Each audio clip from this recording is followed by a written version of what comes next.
Hi,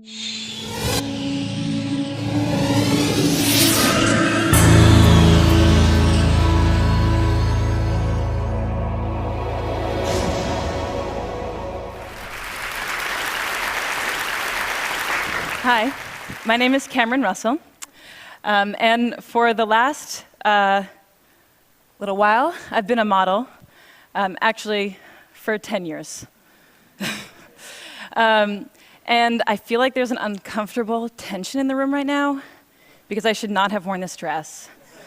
So luckily, I brought an outfit change. This is the first outfit change on the TED stage, so you guys are pretty lucky to witness it, I think. If some of the women were really horrified when I came out, you don't have to tell me now, but I'll find out later on Twitter.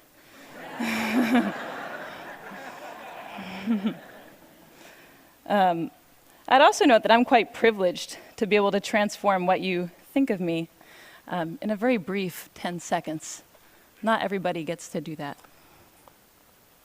These heels are very uncomfortable, so good thing I wasn't going to wear them. The worst part is putting this sweater over my head because that's when you all laugh at me, so don't do anything while it's over my head. All right. So why did I do that? That was awkward. Well,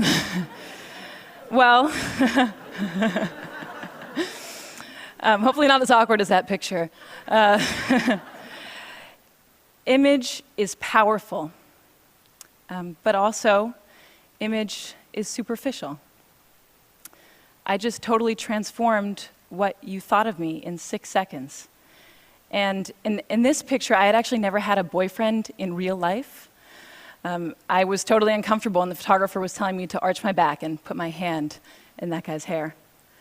And of course, barring surgery, or the fake tan that I got 2 days ago for work, there's very little that we can do to transform how we look. And how we look, though it is superficial and immutable, has a huge impact on our lives. So today, for me, being fearless means being honest. And I am on this stage because I am a model. I'm on this stage because I am a pretty white woman. In my industry, we call that a sexy girl. And I'm going to answer the questions that people always ask me, but with an honest twist. So the first question is, how do you become a model? And I always just say, oh, I was scouted, but that means nothing. The real way that I became a model is I won a genetic lottery, and I am the recipient of a legacy. And maybe you're wondering, what is a legacy? Well, for the past few centuries, we have defined beauty not just as health and youth and symmetry that we're biologically programmed to admire, but also as tall, slender figures and femininity and white skin. And this is a legacy that was built for me, and it's a legacy that I've been cashing out on. And I know there are people in the audience who are skeptical at this point, and maybe there are some fashionistas who are like, wait, Naomi, Tyra, Joan Smalls, Lou Wen, and first, I commend you on your model knowledge, very impressive. But unfortunately, I have to inform you that in 2007, a very inspired NYU PhD student counted all the models on the runway, every single one that was hired, and of the 677 models that were hired, only 27, or less than 4%, were non-white. The next question people always ask me is, can I be a model when I grow up? And the first answer is, I don't know, they don't put me in charge of that.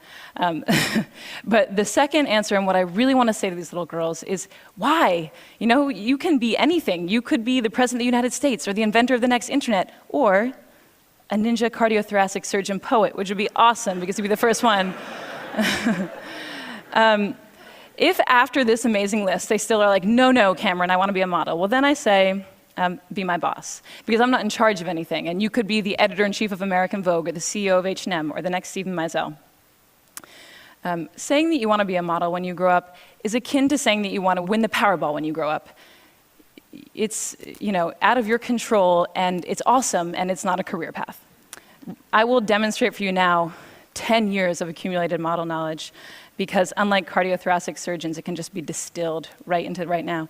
So if the photographer is right there, and the light is right there like a nice HMI, and the client says, Cameron, we want a walking shot, well then this leg goes first, nice and long, this arm goes back, this arm goes forward, the head is at 3/4, and you just go back and forth. You just do that. And then you look back at your imaginary friends, 300, 400, 500 times.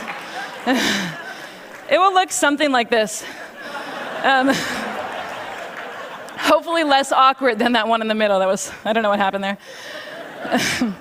Unfortunately, after you've gone to school and you have a resume and you've done a few jobs, you can't say anything anymore. So if you say you want to be the President of the United States, but your resume reads underwear model 10 years, people give you a funny look.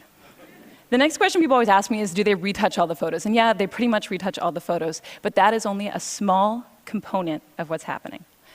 This picture is the very first picture that I ever took, and it's also the very first time that I had worn a bikini. And I didn't even have my period yet. I know we're getting personal, but I was a young girl. This is what I looked like with my grandma just a few months earlier. Here's me on the same day as this shoot. My friend got to come with me. Here's me at a slumber party a few days before I shot French Vogue. Here's me on the soccer team and in V Magazine. And here's me today. And I hope what you're seeing is that these pictures are not pictures of me, they are constructions. And they are constructions by a group of professionals, by hairstylists and makeup artists and photographers and stylists and all of their assistants and pre-production and post-production. And they build this, that's not me. Okay, so the next question people always ask me is, do you get free stuff? I do have too many 8-inch heels, which I never get to wear, except for earlier. But the free stuff that I get is the free stuff that I get in real life, and that's what we don't like to talk about. I grew up in Cambridge, and one time I went into a store and I forgot my money and they gave me the dress for free. When I was a teenager, I was driving with my friend who was an awful driver, and she ran a red, and of course, we got pulled over. And all it took was a sorry officer, and we were on our way. And I got these free things because of how I look, not who I am. And there are people paying a cost for how they look and not who they are. I live in New York, and last year, of the 140,000 teenagers that were stopped and frisked, 86% of them were Black and Latino, and most of them were young men. And there are only 177,000 young Black and Latino men in New York, so for them, it's not a question of will I get stopped, but how many times will I get stopped? When will I get stopped? When I was researching this talk, I found out that of the 13-year-old girls in the United States, 53% don't like their bodies. And that number goes to 78% by the time that they're 17. So the last question people ask me is, what is it like to be a model? And I think the answer that they're looking for is, if you are a little bit skinnier and you have shinier hair, you will be so happy and fabulous. And when we're backstage, we give an answer that maybe makes it seem like that. We say, it's really amazing to travel, and it's amazing to get to work with creative, inspired, passionate people. And those things are true, but they're only one half of the story, because the thing that we never say on camera, that I have never said on camera, is I am insecure. And I'm insecure because I have to think about what I look like every day. And if you ever are wondering, if I have thinner thighs and shinier hair, will I be happier? You just need to meet a group of models, because they have the thinnest thighs and the shiniest hair and the coolest clothes, and they're the most physically insecure women probably on the planet. So when I was writing this talk, I found it very difficult to strike an honest balance, because on the one hand, I felt very uncomfortable to come out here and say, look, I've received all these benefits from a deck stacked in my favor. And it also felt really uncomfortable to follow that up with, and it doesn't always make me happy. But mostly, it was difficult to unpack a legacy of gender and racial oppression when I'm one of the biggest beneficiaries. But I'm also happy and honored to be up here, and I think that it's great I got to come before 10 or 20 or 30 years had passed and I'd had more agency in my career. Because maybe then I wouldn't tell the story of how I got my first job, or maybe I wouldn't tell the story of how I paid for college, which seems so important right now. If there's a takeaway to this talk, I hope it's that we all feel more comfortable acknowledging the power of image in our perceived successes and our perceived failures. Okay, thank you.